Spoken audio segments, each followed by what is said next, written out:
Associação Nacional de Defesa dos Direitos dos Presos e Exilados Políticos do Brasil, ANDEP. Em nome da sociedade brasileira, encaminhamos esta carta aberta ao Parlamento Brasileiro. Num Estado democrático, não se persegue ideias. Se ouve, se debate, se reconcilia.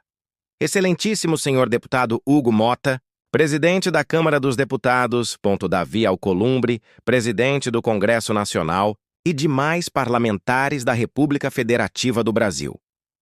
A Associação Anônima Nacional de Defesa dos Direitos dos Presos e Exilados Políticos do Brasil, ANDEP, entidade civil anônima que representa cidadãos brasileiros atingidos por medidas de exceção antes, durante e após os eventos de 8 de janeiro de 2023 e sociedade, vem por meio desta apresentar um pedido formal urgente para que seja pautado e debatido o projeto de lei da anistia que seja ampla, geral e irrestrita, como forma de reconstrução nacional, pacificação política e restauração do Estado democrático de direito.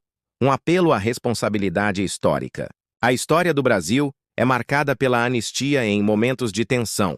Desde o Império até a redemocratização, a anistia foi utilizada como instrumento jurídico e político para encerrar ciclos de excessos, perseguições ou rupturas institucionais. Eis os principais marcos. Anistia de 1822, proclamada por Dom Pedro I após a independência, visava reconciliar os portugueses que resistiram à separação, evitando perseguições e instaurando ordem.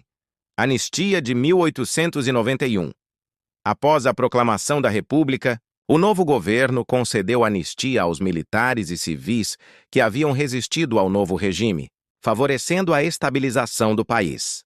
Anistia de 1934. Durante o governo de Getúlio Vargas, foi concedida anistia a perseguidos por motivações políticas após a Revolução de 1930 e a Revolução Constitucionalista de 1932. Anistia de 1945. Com a queda do Estado Novo, anistiou-se presos políticos e opositores, permitindo a reorganização dos partidos e eleições democráticas. Anistia de 1979. Lei nº ZEI 1683 de 1979, concedida durante a ditadura militar, beneficiou tanto civis quanto militares acusados de crimes políticos. É considerada símbolo da transição pacífica para a redemocratização, reconhecendo os excessos estatais de ambos os lados e optando pela reintegração nacional. Fundamentação constitucional e processual. A Constituição Federal de 1988 estabelece, em seu artigo 48, inciso 8, que compete ao Congresso Nacional conceder anistia, ato legislativo de caráter coletivo destinado à pacificação política e social. O ato das disposições constitucionais transitórias, ADCT, em seu artigo 8º, já reconheceu a anistia como instrumento de reconciliação nacional em períodos de exceção, o caso do 8 de janeiro, uma anistia sem crime tipificado. Hoje, a proposta de anistia não se refere a atos de guerra, revolta armada ou ruptura institucional. Ela nasce da necessidade de corrigir uma distorção jurídica. Centenas de brasileiros foram presos preventivamente em massa, com julgamento em lote, o que é estritamente proibido, caracterizando um ato nazista, com fragilidade probatória e sem ampla defesa e contraditório. Muitos são pais, mães, idosos, cidadãos comuns sem antecedentes criminais, sem arma, sem violência, acusados por estarem presentes em Brasília. Há registro de mortes sob custódia do Estado, o que agrava ainda mais a urgência de um remédio constitucional eficaz, uma anistia sem crimes. Todos sabemos que não houve detecção de crimes cometidos por manifestantes do Janeiro e, se houve, não foi devidamente apurado. Portanto, há vícios neste processo desde o início. Dessa forma, ele por si só já é nulo. Mas sabemos que o STF nunca reveria seus atos para declarar nulos. Então citaremos alguns indícios de vícios para dar ciência ao que estamos falando. Atuação viciada do MP. A doutrina e a jurisprudência reconhecem que não é apenas a ausência formal do MP que gera nulidade, mas também a sua presença viciada, Ou seja, se o MP atua fora de sua imparcialidade constitucional, se age como parte interessada, vingança, militância ideológica ou política, ou se sua manifestação compromete o equilíbrio processual, Código de Processo Penal, artigo 564, inciso 3, d. prevê nulidade quando faltar a intervenção do MP em casos em que deveria estar presente. A doutrina amplia. Entende-se que o vício não está só na falta material, mas também na falta de intervenção legítima. STF e STJ já reconheceram nulidades em casos em que o MP atuou de forma irregular ou abusiva, e quando um mesmo promotor atuava ao mesmo tempo na acusação e depois como fiscal de execução penal. A previsão de nulidade não se limita à ausência de intervenção do MP. Ela também pode se aplicar quando o MP atua de forma a viciar o próprio ato, seja por parcialidade, abuso ou usurpação de função. Neste caso, só a atuação viciada do MP pode contaminar o processo e levar à nulidade absoluta, mas podemos dar mais fundamentação legal. Fundamento jurídico, constitucional e penal.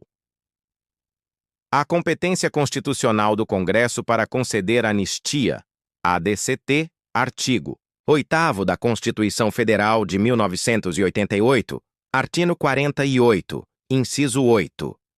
O direito ao devido processo legal e defesa, artigo 5º, incisos 55 e 57 da Constituição Federal. As nulidades processuais do Código de Processo Civil, artigos 563 artigos, 566 e artigos 573, destacando que houve prisões sem individualização de conduta, sem provas, com violações à ampla defesa.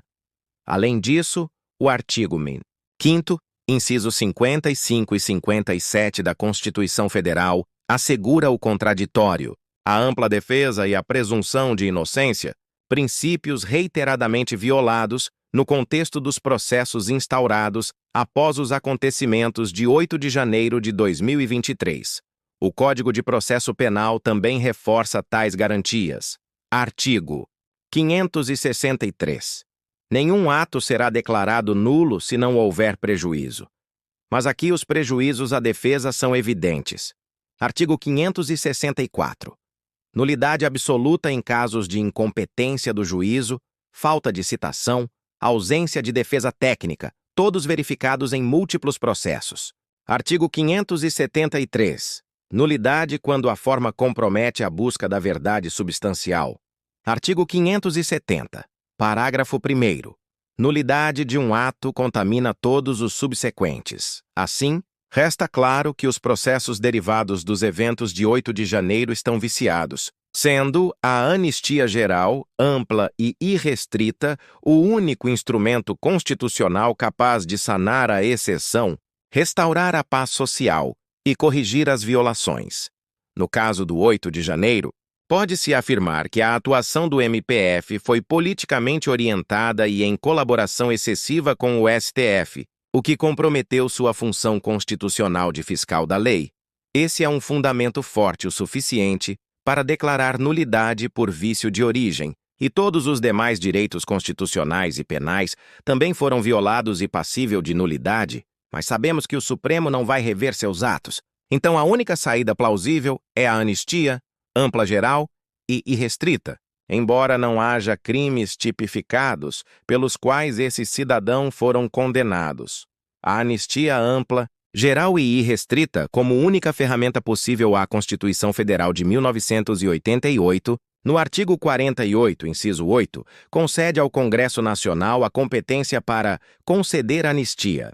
Diferente do perdão presidencial, graça ou indulto, a anistia é um ato coletivo, legítimo e soberano do Parlamento, usado quando o sistema de justiça não consegue, sozinho, resolver impasses que já se tornaram políticos e sociais.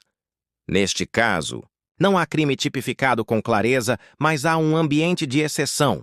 A anistia não é impunidade, mas sim uma ponte de retorno à estabilidade jurídica, à paz institucional e à reconciliação entre Estado e sociedade.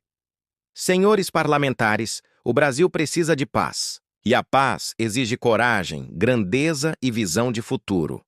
Assim como outros parlamentos em nossa história, pedimos que esta Câmara dos Deputados, sob a presidência de Vossa Excelência, assuma seu papel de guardiã da reconciliação nacional e pautem com urgência o projeto de lei da anistia ampla, geral e irrestrita, com base no diálogo, na justiça e na defesa dos princípios constitucionais. Confiamos que os parlamentares de todas as correntes, esquerda, centro e direita, saberão colocar o bem comum acima das paixões partidárias, como já o fizeram em outros momentos decisivos da história brasileira. Com profundo respeito e esperança, submetemos esta carta à apreciação de Vossas Excelências. Atenciosamente, a Associação Nacional de Defesa dos Direitos dos Presos e Exilados Políticos do Brasil, ANDEP. Brasília, 2025.